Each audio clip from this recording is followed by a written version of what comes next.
It's April 15th, 1912, about 370 miles off the coast of Newfoundland, in the middle of the North Atlantic Ocean.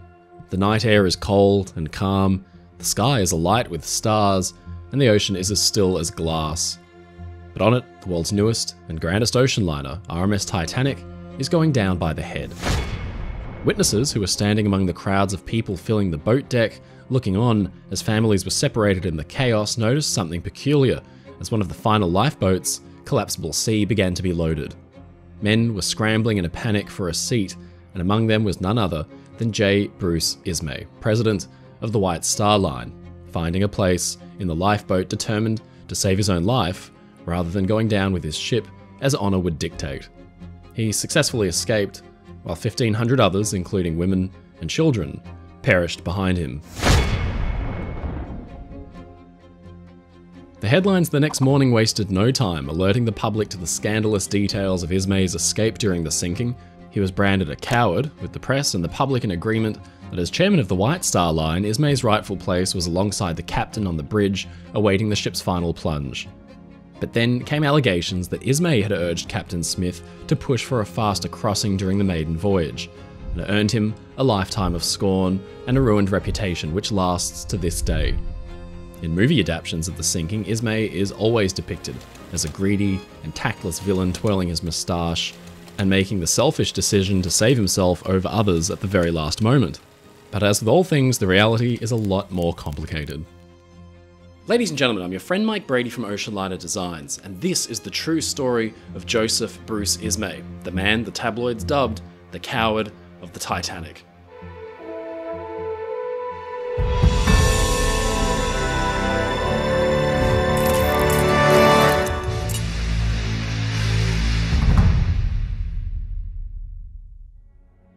Born in Crosby, Lancashire in 1862, Ismay was destined for the shipping business from the very start. In the early years of his career, he worked under his father, Thomas Ismay, who at the time was the chair of the White Star Line, one of the premier transatlantic passenger lines. Upon Thomas's death in 1899, Joseph, or Bruce as he was more commonly known, assumed the role of chairman of the line, and his first order of business was to couple his father's last ship, the Celtic, with not just a single sister, but a trio of them comprising what would be known as the Big Four. These ships, Celtic, Cedric, Adriatic, and Baltic, were the largest and most luxurious liners to take to the water at the time, and they were a resounding success for the company. Now, this success would only last for a few years before their competitors Cunard Line responded with their own superliners, the Speed Queens Mauretania and Lusitania. Now, Ismay knew that the White Star Line needed to respond. The transatlantic game at the time was like a never-ending game of one-upsmanship. Legend has it that at a dinner meeting in 1907 with Lord Pirrie, chairman of Harland and Wolff Shipbuilders, the two men devised a plan for a trio of ships that would outclass the Cunard Greyhounds, which would result, of course, in the construction of the Olympic class, beginning with Olympic, the later sister being Britannic, and of course, in the centre of it all, the ill-fated RMS Titanic. Now, it wasn't uncommon for Ismay to travel on his ships during their maiden voyages, and this was the case in April of 1912 as he boarded the Titanic, preparing to make the crossing between Southampton and New York and back again. Now, as we know, this round trip would be cut short by a cruel twist of fate, and it's believed by some that Ismay is far from blameless in the tragic foundering of the liner. Elizabeth Lines, a first-class passenger travelling on Titanic, recalled overhearing a conversation on board the ship between Ismay and Captain Smith, in which the men were discussing the prospect of putting more pressure on the boilers in an attempt to potentially speed up the ship's crossing. The conversation gave rise to the rumour that Ismay coerced Smith into speeding the ship into the ice field, therefore dooming the liner. He was quoted as saying, "Things are working smoothly, the machinery is bearing the test and the boilers are working well. We'll beat Olympic and get into New York on Tuesday." But while many took this to mean the ship would be pushed harder than Olympic's crossing time from the year before, it was likely just an observation. At the time of that conversation, the ship had been steaming along at an impressive clip, and Titanic was on track to beat her sister's crossing time. But it was also not up to Ismay to make decisions as to the ship's operation. Those decisions lay entirely with the ship's master, Smith, and Ismay, while he was the ship's owner, was officially making the crossing as a passenger, not an officer or crew member. It's been said that Ismay, as White Star Line's managing director, could put undue pressure on Captain Smith to make it into New York early. But evidence seems to show that Ismay was one to mostly honour his role as passenger when it came to decision-making and defer judgment to the ship's officers and crew.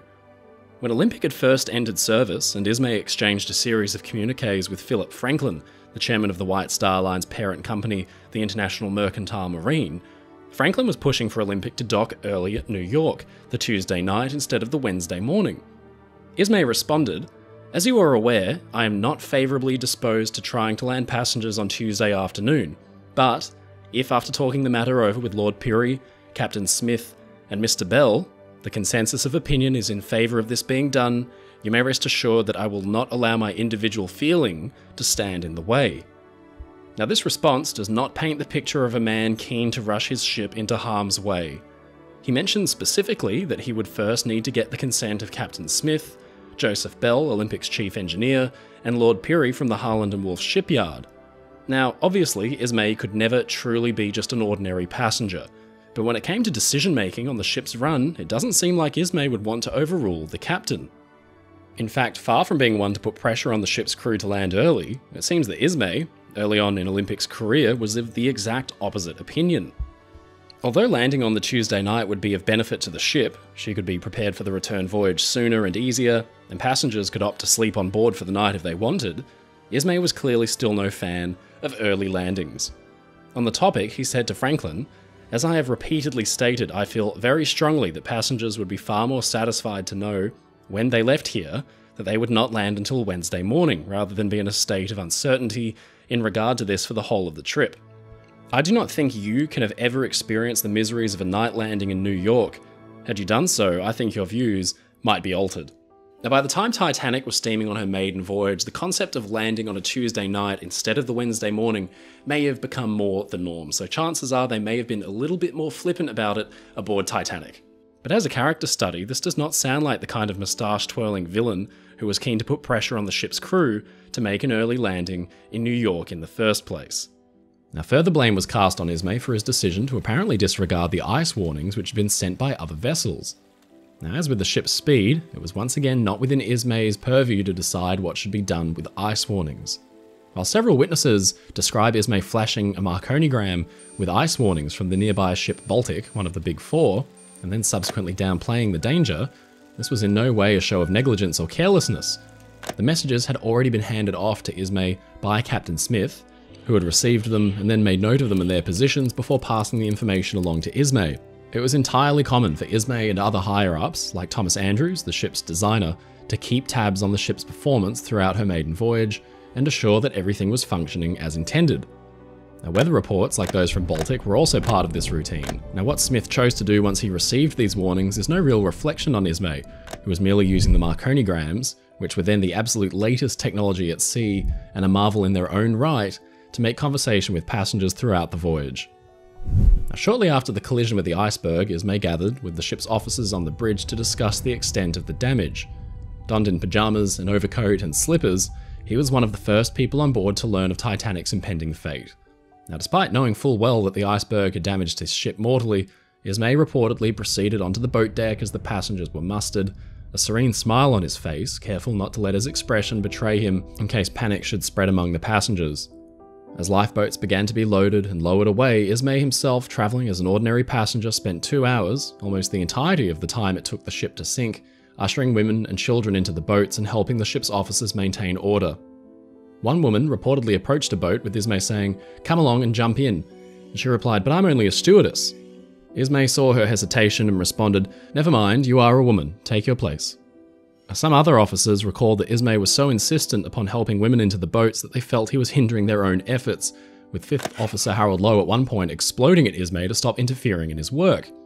Ismay, by this point, was a little more panicked and called for a boat to be lowered away over and over again. Lowe bawled, "If you will get to hell out of it, then I shall be able to do something."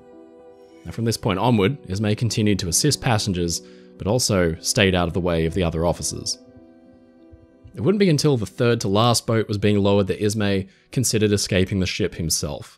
Now, the Senate hearings held after the sinking placed Ismay in one of the final lifeboats to leave the ship, Collapsible C, only after he and another male first-class passenger, Mr. William Carter, repeatedly called out to assure that no other women and children were around to take their seats on the boat. Now, popular media would go on to relentlessly lambast Ismay for his decision to board a lifeboat in lieu of women and children, despite the fact that he had spent the ship's final hours helping to save as many lives as he could. Ismay, it seems, was adhering to the policy of women and children first, rather than women and children only. In maritime disasters, the policy was for the women and children to proceed into the lifeboats first, and men would only be permitted aboard once there was room. Now, as both Ismay and Carter made sure no more were waiting to board, protocol dictated that they could freely board the boat themselves. With no women and children in sight to take Ismay's place in the lifeboat, no further lives were lost as a result of his decision to save himself. Perhaps to underline this, Collapsible Sea's total occupancy upon leaving Titanic was 44 passengers, while its ultimate capacity was 47. Now, this lends credence to his testimony that no further passengers were waiting to be helped into the boat as he made the decision to enter it, because the boat was never completely filled. Testimonies also state that just prior to Ismay climbing into the boat, there was a large group of men scrambling for a spot. To quell the chaos, it said that an officer, reportedly First Officer Murdoch, fired 2 warning shots into the air, bringing the crowd to order. The gunshots would have been enough to frighten much of the crowd away, sending many in search of other means of escape. With no one standing around, and enough room for several passengers still available on Collapsible Sea, Ismay and Carter stepped into the boat as it began to lower away. For Ismay, this would prove something of a miscalculation to say the least.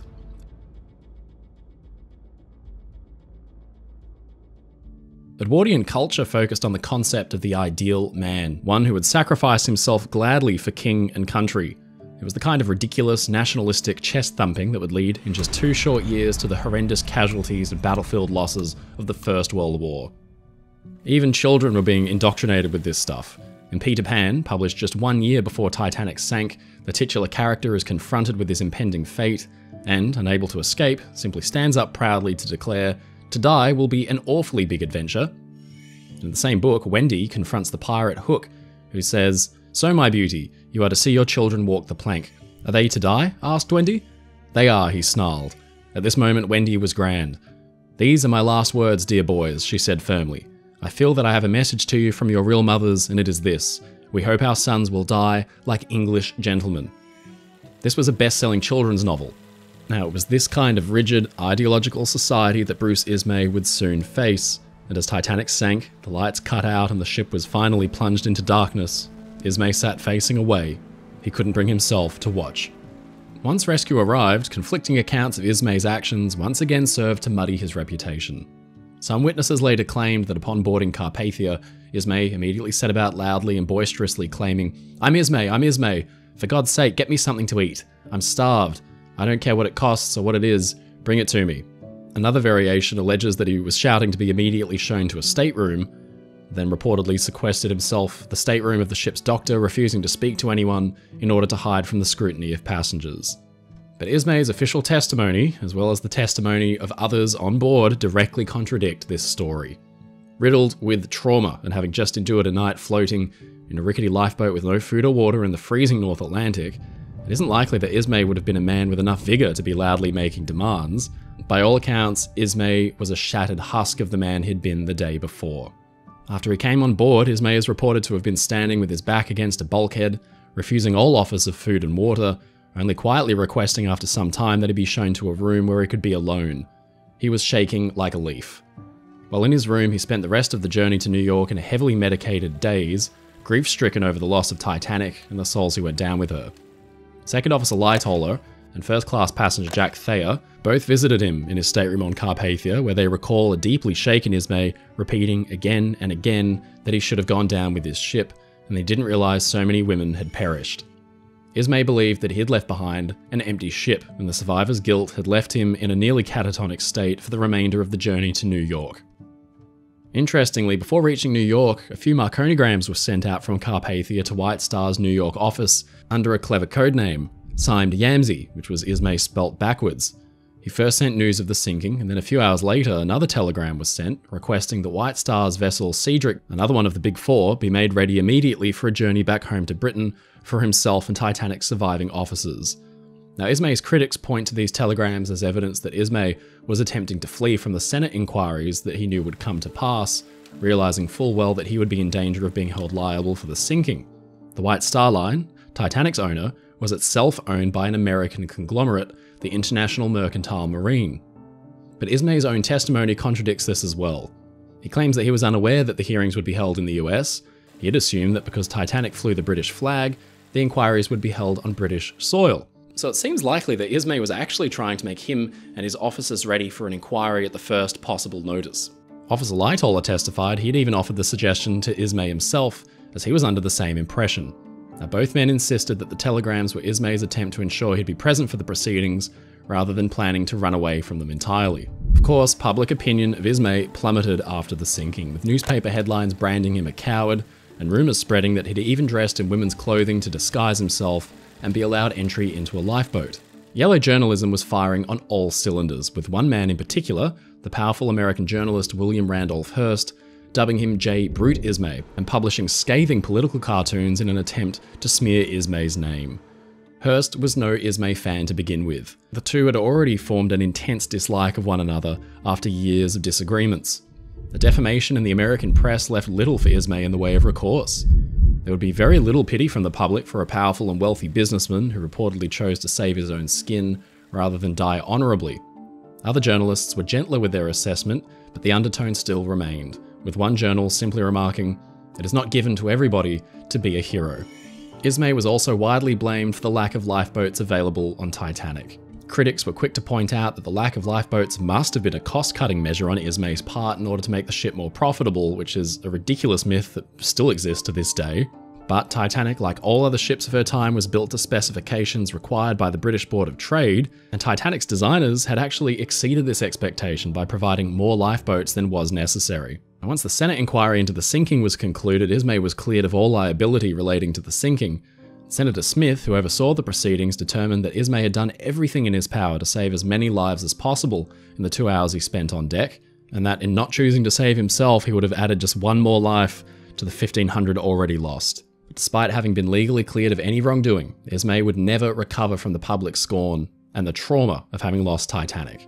He quietly resigned from most of the companies he oversaw, but he stayed on as chairman of the White Star Line to oversee a grim task. He stayed on to help pay out insurance claims filed by victims of the disaster. It said that there wasn't a single following board meeting where Ismay did not bring up on the agenda the payment of claims to victims' families. He became a recluse and absolutely retreated from public view until his death in 1937. It said that Titanic became a taboo subject among his family, and no one was able to mention it. 1 year before his death, his granddaughter Evelyn naively asked if he'd ever been involved in a shipwreck.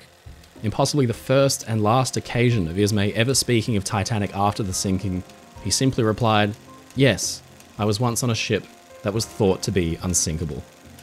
With all the drama surrounding the Titanic disaster and the 1,500 lives lost, the public was clamouring to find a scapegoat, and Ismay fit the bill perfectly. He had all the makings of the picture-perfect villain, a businessman who inherited a business from his father, immense wealth, and a decision to save his own life over those of women and children. But so much of this narrative was by design, essentially propaganda, by an American press controlled by anti-British management that had everything they needed to construct the perfect villain in the form of J Bruce Ismay. The portrayal stuck. Almost every depiction of Ismay in Titanic-related media like movies and films since the sinking has depicted him as the nefarious businessman risking lives to turn a profit. Those responsible for this journalism, quote-unquote, most notably William Randolph Hearst, were not out to expose the truth. They just had been handed the story of a lifetime, and Ismay was caught in the crossfire.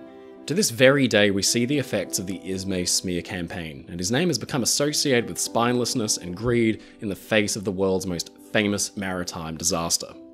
But only by challenging this narrative and actually studying the facts do we come to appreciate the complexity of Ismay's position. Many argue that Bruce Ismay was a man who died twice, officially in 1937, but perhaps in a more significant and painful way on the morning of April 15th, 1912.